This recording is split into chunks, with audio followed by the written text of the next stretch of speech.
Así dice la palabra de nuestro Dios, hermanos. Escúchenla. Vi cuando el Cordero abrió uno de los sellos y oí a uno de los 4 seres vivientes decir como con voz de trueno: ven y mira.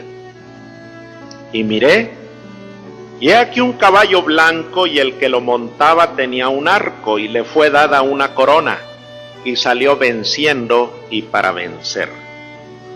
Cuando abrió el segundo sello, oí al segundo ser viviente que decía: ven y mira. Y salió otro caballo bermejo, y al que lo montaba le fue dado poder de quitar de la tierra la paz, y que se matasen unos a otros, y se le dio una gran espada. Cuando abrió el tercer sello, oí al tercer ser viviente que decía: ven y mira. Y miré, y he aquí un caballo negro, y el que lo montaba tenía una balanza en la mano. Y oí una voz de en medio de los 4 seres vivientes que decía: 2 libras de trigo por 1 denario, y 6 libras de cebada por 1 denario, pero no dañes el aceite ni el vino. Cuando abrió el cuarto sello, oí la voz del cuarto ser viviente que decía: ven y mira. Miré, y he aquí un caballo amarillo, y el que lo montaba tenía por nombre Muerte, y el Hades le seguía. Y le fue dada potestad sobre la 4ª parte de la tierra para matar con espada, con hambre, con mortandad y con las fieras de la tierra. Apocalipsis 6, versículos del 1 al 8. Es el pasaje que nos presenta los famosos 4 jinetes del Apocalipsis, y que hablan de conquista militar, hablan de guerra, hablan de hambre, hablan de peste y de enfermedades y qué sé yo cuántas cosas más. Hemos dicho que en la imaginación de los pueblos y de las gentes, los 4 jinetes del Apocalipsis están representando una catástrofe de una magnitud extraordinaria en el final de los tiempos. Pero hemos adelantado nosotros nuestra interpretación diciendo que los 4 jinetes del Apocalipsis son en realidad los efectos que causa la predicación del Evangelio en multitud de corazones a lo largo del tiempo, a lo largo de las épocas de la humanidad.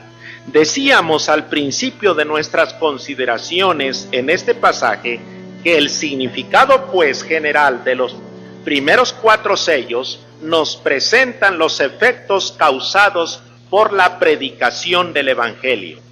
En el primer caso, afirmamos que el caballo blanco y su jinete representan el avance victorioso del Evangelio. Hoy a mediodía meditamos en ese tema. En la historia de la iglesia cristiana, del cristianismo ha sido así.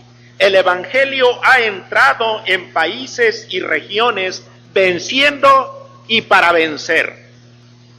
Ha llegado para dar seguridad y bienestar a multitud de corazones, dándoles vida, transformando su existencia y estableciendo el reino de Jesucristo. Por eso el caballo blanco con su jinete representa el avance victorioso del Evangelio, es decir, el Evangelio predicado va a ser creído. Aparentemente son pocos los que creen, son pocos los que se comprometen con el Evangelio de Cristo y abren su corazón y reciben a Jesucristo para que su vida sea transformada. Y una vez que toman esa decisión, se comprometen de una manera práctica a vivir diariamente conforme a los dictados de la voluntad de Dios. Son pocos a veces, parece que son pocos, pero al fin de cuentas el Evangelio sale venciendo y para vencer. Y no tenemos duda de ninguna manera, no tenemos duda que al final de cuentas el poder triunfante sobre la tierra será el Evangelio de nuestro Señor Jesucristo, y no teorías, ni filosofías, ni sistemas de vida o de religiones predicadas o practicadas o impuestas a sangre y fuego sobre los corazones de los hombres. El evangelio de nuestro Señor Jesucristo será el final poder triunfante en la historia de la humanidad. Lo dice el Señor. Este caballo blanco con su jinete coronado y armado con un arco y sus flechas ha salido venciendo y ha salido para vencer.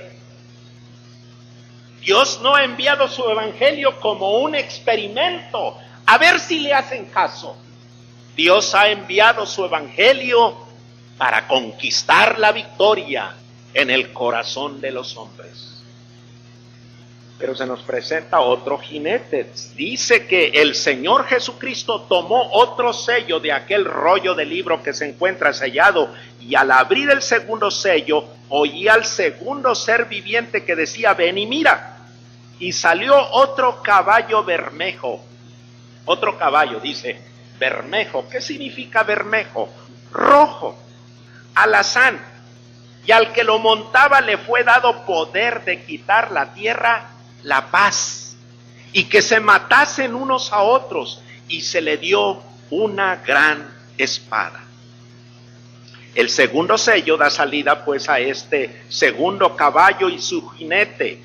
El caballo es bermejo, rojo. ¿Saben cuál es el original?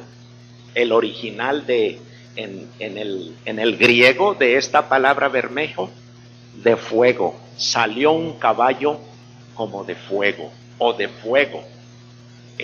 La palabra allí dice fuego, un caballo de fuego. ¿Han visto esa grandiosa obra en la cúpula del Hospicio Cabañas, debida a uno de nuestros máximos pintores, uno de nuestros máximos muralistas, José Clemente Orozco, el hombre de fuego? Pues aquí tenemos un caballo de fuego, de tal manera es rojo que se asemeja al fuego, y su jinete tiene poder para quitar la paz, para que se acabe la tranquilidad y el sosiego, y hacer que los hombres se maten unos a otros, y se le dio una grande espada. Para muchos es el sinfín de guerras que habrá al final de los tiempos. Yo no sé qué tan final de los tiempos sea este, pero la humanidad no ha conocido la paz en todos los siglos de su historia. Mal salimos de una y ya entramos a otra. El mal lejano recuerdo que yo tengo de una grande conflagración mundial me lo da caminando por allí en alguna de las piezas de la casa. Veía a mi papá preocupado, leer revistas y leer periódicos con las noticias del avance de los ejércitos aliados en el suelo de Europa. Ya había ocurrido la invasión de Europa por Normandía y efectivamente los ejércitos aliados ya estaban allí luchando a sangre y fuego contra los ejércitos nazis, contra los ejércitos de Hitler. Recuerdo yo ese conflicto. Recuerdo el de Corea. ¿Y luego qué más? Pues Vietnam. ¿Y qué más? Pues Camboya y también Argelia. Y multitud de guerras coloniales y levantamientos en armas en las repúblicas latinoamericanas. Y México parecía un oasis de paz. ¿Y cuántos conflictos empezamos ya a tener? Se nos pone la piel chinita nada más de pensar que haya un levantamiento generalizado, dadas las condiciones que se están dando en todo el territorio nacional. El mundo no ha conocido la paz. La gente interpreta este caballo de fuego como el caballo que trae la guerra. Es decir, dice aquí, se le dio poder para quitar de la tierra la paz. Y se le dio poder para hacer que los hombres se maten unos a otros. La guerra como catástrofe, ¿verdad? Al final de los tiempos. De eso habla este jinete apocalíptico o este caballo apocalíptico. Pero otra vez, siguiendo con nuestra tesis. a un hombre que sufre en el primer siglo del cristianismo, ¿qué ayuda podría tener para el momento de dificultad que está pasando al saber que habrá una guerra tremenda al final de los tiempos?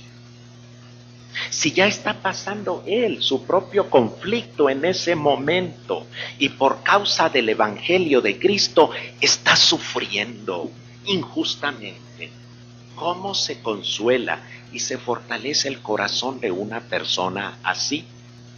No se le va a decir que va a haber una guerra al final de los tiempos. Oye, pero si no estamos en el final de los tiempos, estamos ahorita. Y yo necesito el consuelo y la explicación en este momento. Por eso decimos que este jinete apocalíptico no es sino un resultado más de la predicación del Evangelio.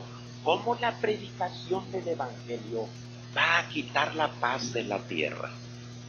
Es bíblico. Vayan ustedes a Mateo capítulo 10, versículos 34 al 36. Mateo 10, 34 al 36, en donde nuestro Señor Jesucristo está diciendo: no penséis que he venido para traer paz a la tierra. No he venido para traer paz, sino espada, porque he venido para poner en disensión al hombre contra su padre, a la hija contra su madre, y a la nuera contra su suegra, y los enemigos del hombre serán los de su casa. ¿Quién lo dice? El príncipe de paz, nuestro Señor Jesucristo.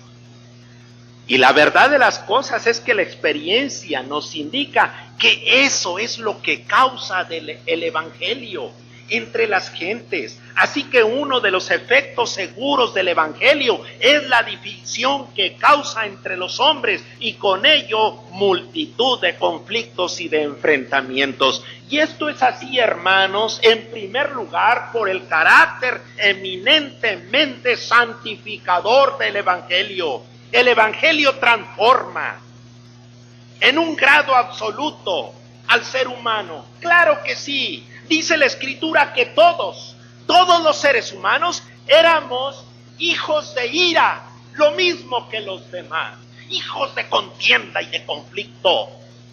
Y dice la Escritura que Cristo vino a lo suyo y los suyos no le recibieron, pero a los que le recibieron les dio poder suyo de Cristo para que fuesen hechos hijos de Dios. A los que creen en su nombre eran hijos de ira y Dios y nuestro Señor Jesucristo les da poder para ser convertidos en hijos de Dios. Hay una transformación completa y absoluta. Hay un poder santificador del Evangelio. El concepto de separación por diferencia se encuentra en la idea de santidad. Lo que causa el Evangelio es una santificación tal que por fuerza el hombre que recibe el Evangelio de Jesucristo se aparta de todo camino de mal. Ya no anda en el camino de disolución en el cual andaba. Y eso marca una diferencia. Eso le hace entrar en conflicto con la gente con la que antes acostumbraba a andar y caminar y divertirse y negociar. Como si este ya no bebe, como si este ya no toma, este ya no fuma, este ya no engaña a su esposa, este ya no comete fraudes.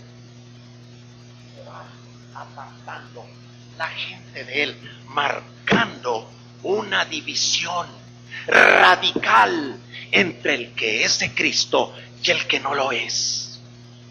Y no solamente esto, porque comienza el conflicto.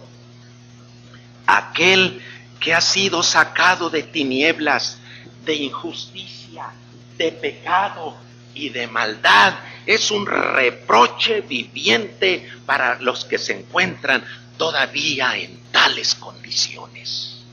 Porque el comportamiento que observa el Hijo de Dios Es precisamente como un muro que se levanta, un faro que se yergue e ilumina todas las honduras de podredumbre y de miseria espiritual en el que viven aquellos que no conocen a Jesucristo.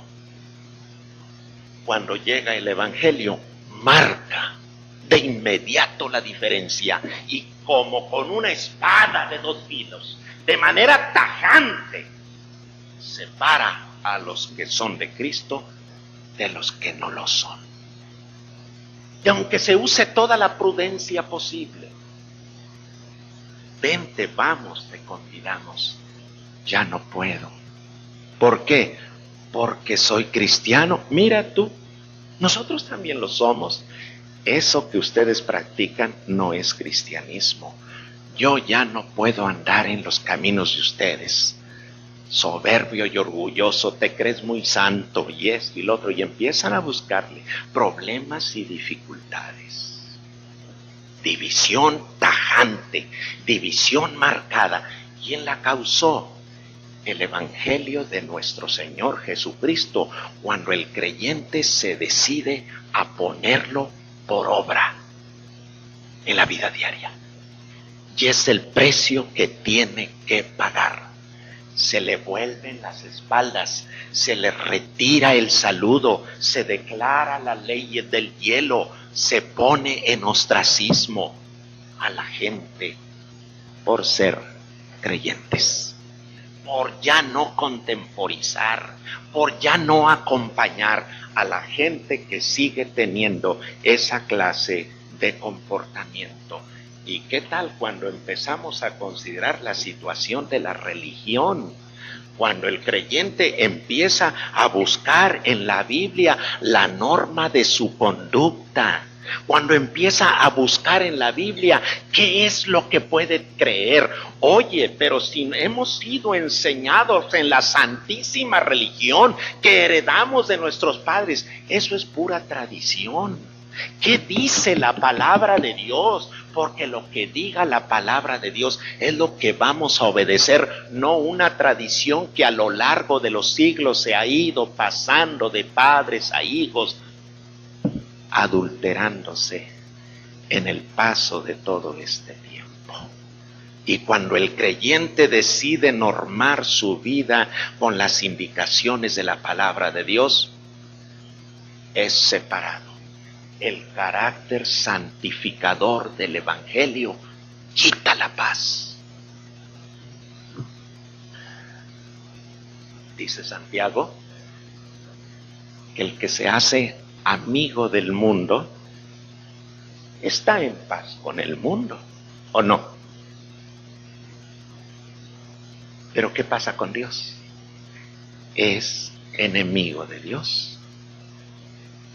Pero aquel que decide hacerse amigo de Dios va a entrar en choque frontal con el mundo. Aquel que se constituye en amigo de Dios, la consecuencia es que se convierta en enemigo del mundo.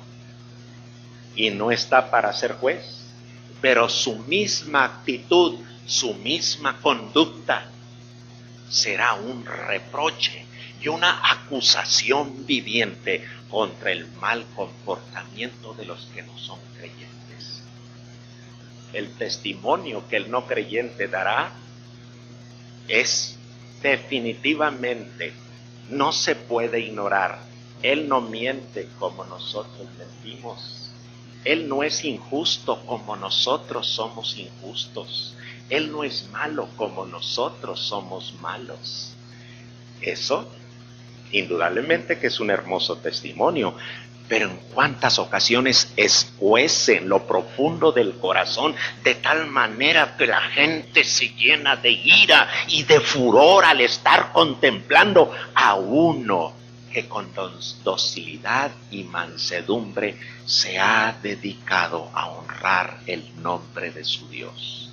¿Recuerdan cuando Esteban testificaba delante de los judíos? No podían los judíos rebatirle a Esteban su testimonio, y dice que al final de cuentas, rechinando los dientes contra él, se abalanzaron y violentamente lo llevaron afuera, le quitaron sus vestiduras y le arrojaron de piedras y lo mataron allí, lo ajusticiaron.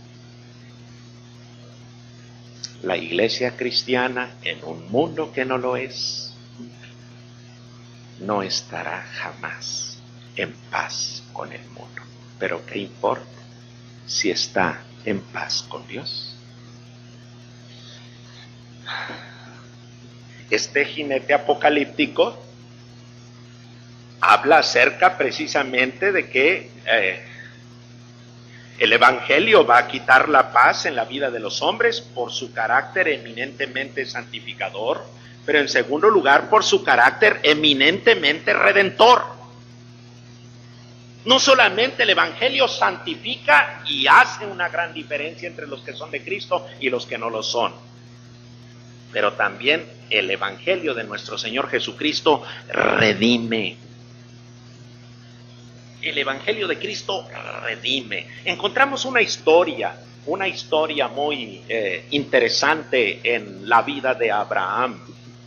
Le fue dada noticia de que una alianza de reyes había atacado las ciudades de la llanura y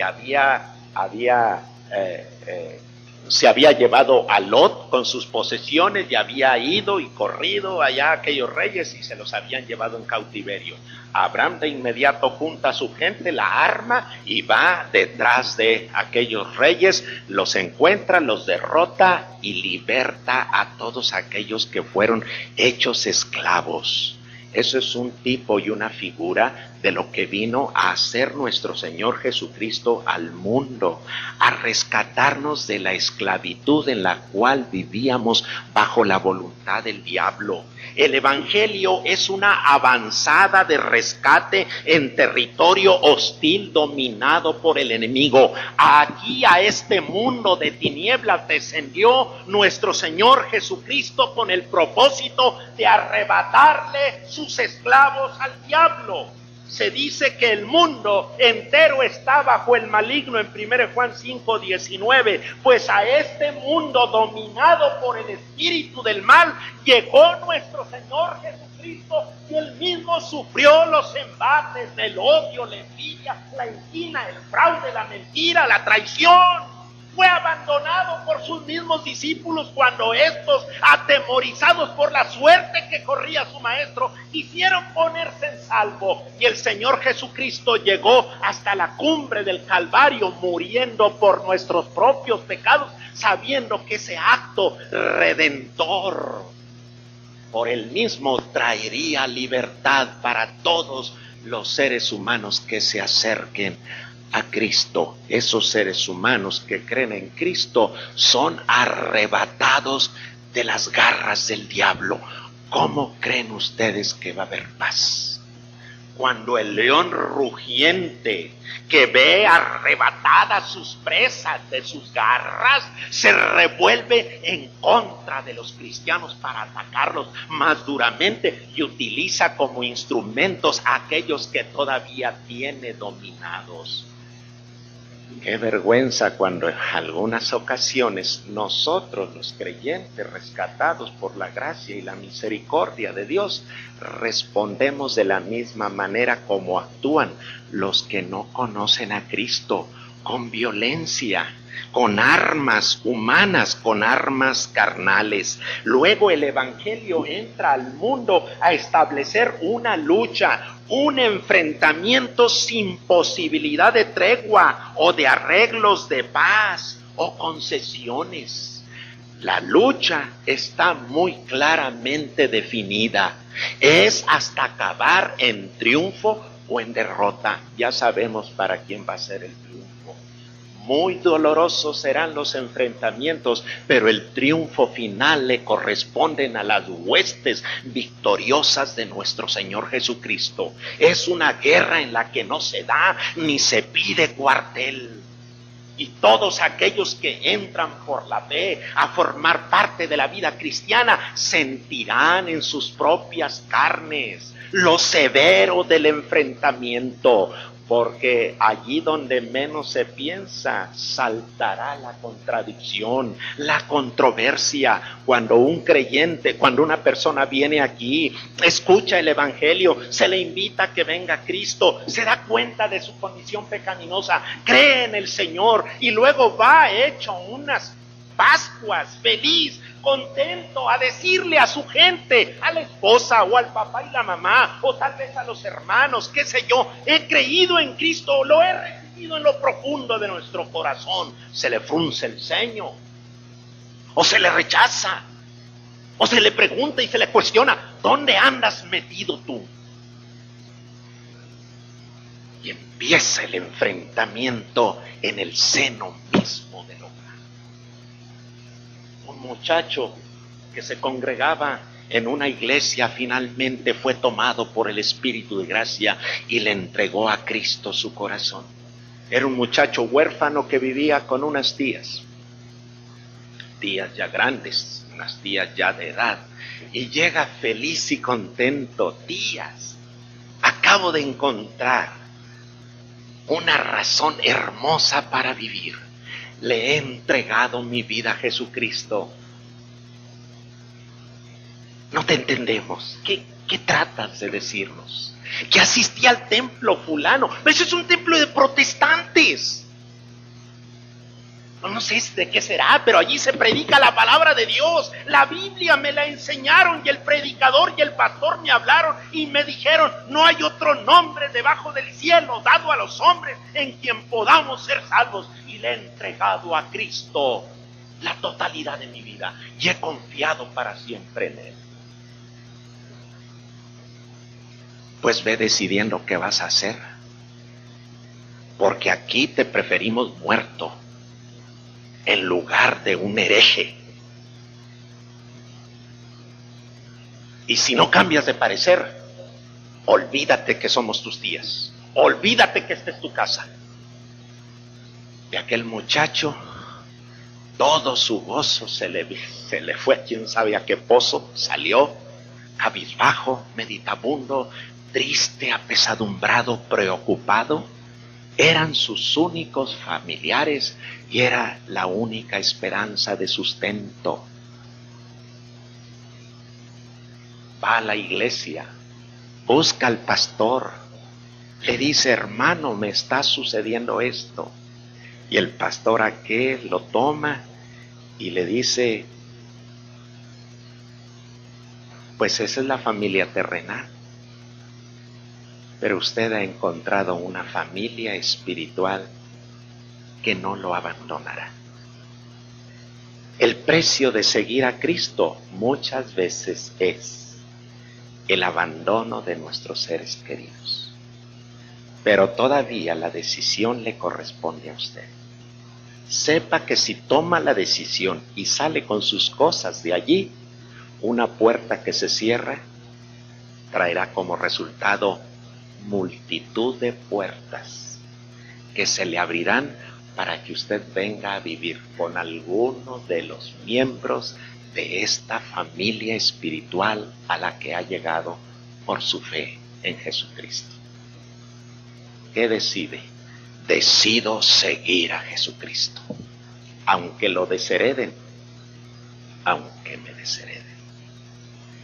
Llega con sus tías, les dice su decisión, pues ya vas tomando tus cosas y te vas yendo, pero rapidito.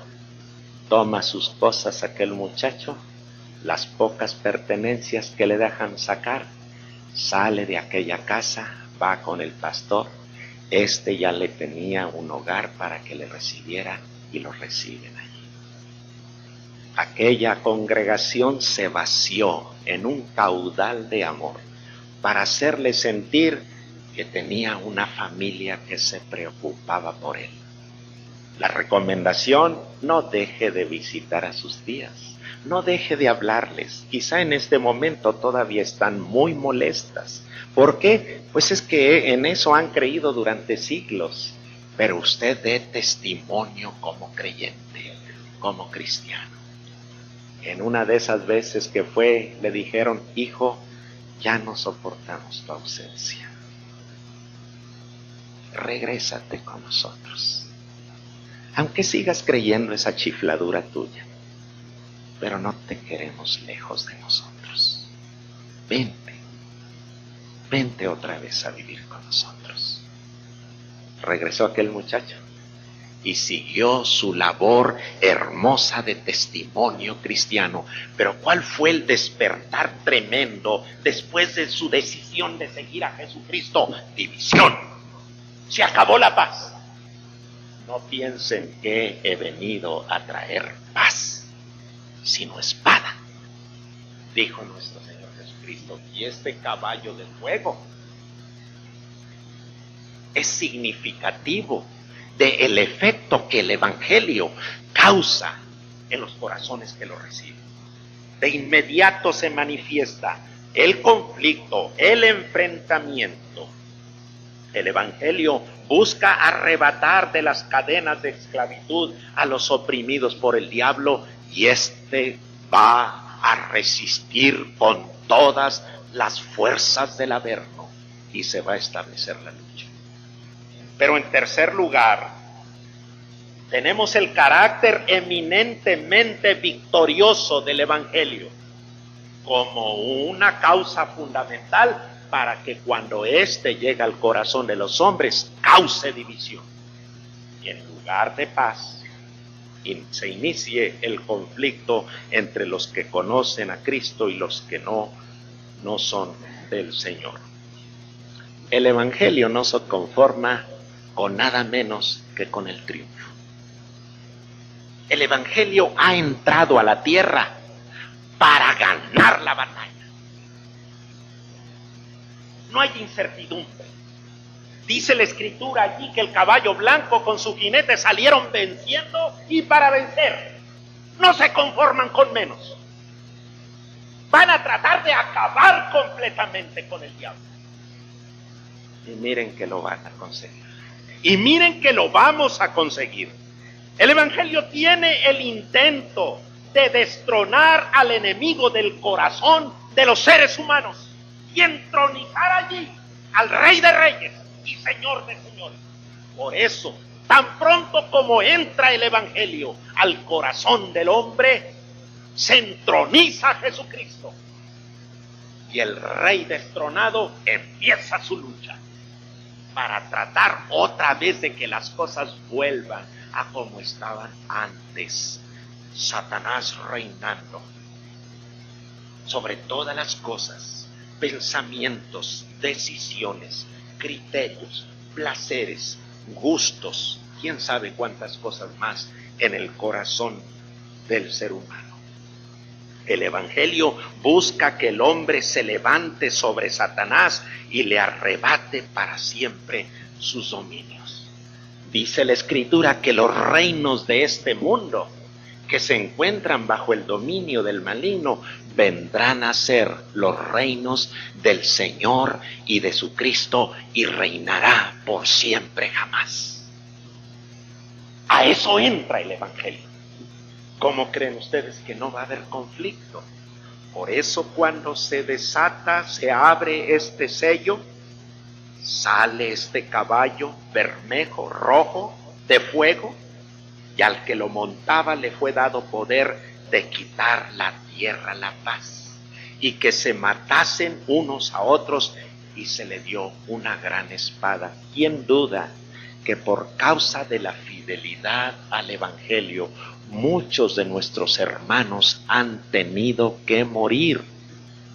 Parece que estamos hablando del tiempo del circo romano, pero en este siglo XX, en este mismo año, apenas en el año pasado, hermanos nuestros en la fe de Jesucristo han sido sacrificados, muertos, vilmente asesinados por su fe. por causa del Evangelio de Jesucristo, el diablo prende un odio homicida en el corazón de los que no conocen a Jesús y persiguen a los creyentes en el Evangelio de Cristo para quitarles la vida. Muchos de nuestros amados hermanos en la fe han muerto así. Y este es uno de los efectos de la predicación del Evangelio.